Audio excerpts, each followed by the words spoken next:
l'aggravation des effets de changement climatique, des conflits géopolitiques persistants et une explosion des niveaux d'endettement dans de nombreux pays en développement. Et on peut ajouter à cela la crise relative à l'aide au développement avec le retrait de l'administration de beaucoup de programmes d'aide au développement.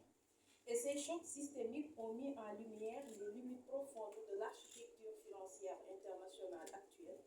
Dans ce contexte, la FCFDIFO vise à faire le bilan des engagements pris à Montréal, à Doha et à Addis Abeba, identifier des solutions concrètes pour une architecture financière mondiale plus équitable, plus efficace et plus durable, et mobiliser aussi des ressources à grande échelle pour combler le déficit annuel de financement estimé à 4 200 milliards de dollars nécessaires à l'aide des objectifs de développement durable.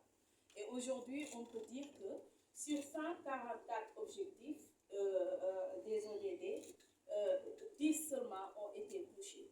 On ne peut pas dire que 10 ont été réalisés de façon complète, mais 10 ont été touchés. Donc, on peut ensemble apprécier ce déficit. Le déficit colossal montre clairement aussi que les flux actuels, qu'il s'agisse de l'aide publique au développement, du financement privé ou de la mobilisation des ressources internes, sont largement insuffisants.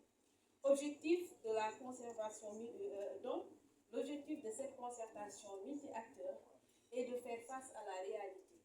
Le consortium d'organisations de la société civile réuni autour d'Agenda Afrique a pris l'initiative d'organiser cette rencontre nationale de concertation afin d'identifier des leviers permettant une mobilisation accrue des ressources internes, notamment par la lutte contre les flux financiers illicites.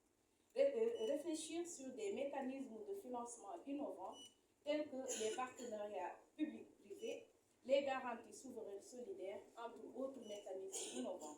Renforcer la voix des pays africains dans les discussions sur la gouvernance économique mondiale et veiller à ce que les particularités du contexte sénégalais soient prises en compte dans les recommandations globales.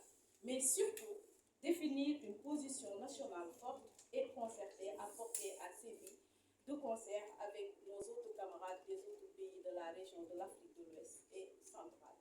La FFDIFO n'est pas simplement une conférence de plus cette année. Elle représente une opportunité historique de rééquilibrer les rapports de force économiques mondiaux et de bâtir une architecture financière plus juste, plus inclusive et plus résiliente.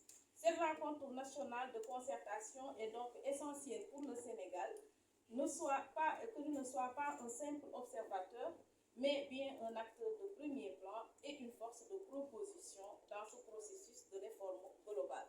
Parce qu'effectivement, comme on dit au sein de Agenda Afrique, l'Afrique doit changer les règles du jeu. Donc, je vous souhaite une excellente session et je vous remercie encore.